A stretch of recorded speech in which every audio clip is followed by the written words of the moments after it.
guys, this is Ate Sel. For today's video ay mag-pork binagoongan naman po tayo. At ito na nga po, inuna na natin yung luya.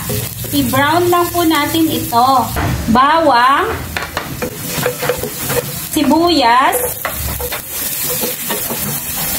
kamatis,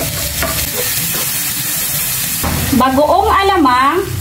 Bisahin lang po natin mabuti ito guys para maalis yung lansa ng bagoong. Ibalik ang mga karne. Season lang natin ng paminta powder, tubig, suka, sugar, pambalance ng lasa. Chili sauce, optional lang po ito guys sa may gusto lang na maanghang. Ilagay ang mga talong, chop na siling haba, haluin ng bongga,